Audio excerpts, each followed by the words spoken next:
Les temps et les conditions ont grandement changé depuis les jours du Nouveau Testament, tout au moins en ce qui concerne le monde occidental.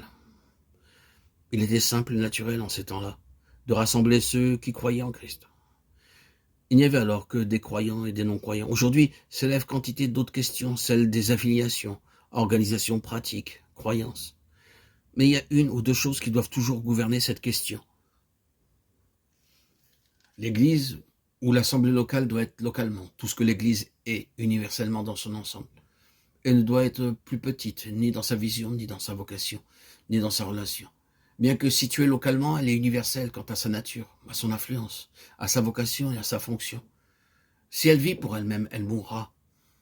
La plénitude dépend de sa longueur, de sa largeur, de sa hauteur et de sa profondeur spirituelle. L'église locale est l'environnement d'éducation spirituelle en vue de l'utilité pour le Seigneur. C'est là que sont apprises toutes les leçons essentielles, non seulement par l'enseignement, mais aussi par la discipline spirituelle. La leçon fondamentale de la soumission au Seigneur, qui a une si grande importance dans la question de la croissance spirituelle, est apprise de manière très pratique dans une assemblée fidèle et dans la vie de communion.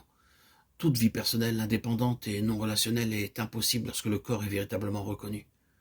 La protection, le support, l'appui et le soutien spirituel du peuple de Dieu, au-delà d'une manière simplement générale, ont une grande valeur et importance. L'Église locale, loin de n'être qu'une congrégation, doit être une expression locale de la famille de Dieu, remplir toutes les fonctions et pourvoir à toutes les valeurs de la vraie vie et des vraies relations en famille. La question qui a une importance prééminente dans l'Église locale comme dans l'Église universelle, c'est celle de la souveraineté absolue de Christ, la tête. Tout ce qui usurpe sa place ou qui est en conflit, d'une manière ou d'une autre, avec elle, aboutira très certainement à une limitation spirituelle et à un retard proportionné de la croissance.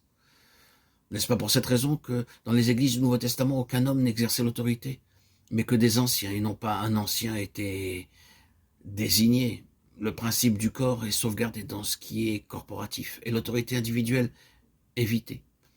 À Antioche, le Saint-Esprit parla à une compagnie de représentants qui avaient ensemble une responsabilité spirituelle.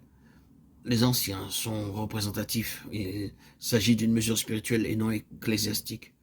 La pluralité des anciens dans le Nouveau Testament signifie que l'Église est amenée en et par ses représentants sous la complète souveraineté de Christ, par le moyen du Saint-Esprit. Il nous faut remarquer ensuite que les apôtres ne partirent jamais en ayant le projet de fonder des églises. C'était le résultat spontané et inévitable de l'œuvre du Saint-Esprit dans chaque lieu. Christ était prêché et accepté, et la relation des croyants suivait spontanément. Voyez Actes 2,42. Ce qui détermine les églises, c'est Christ.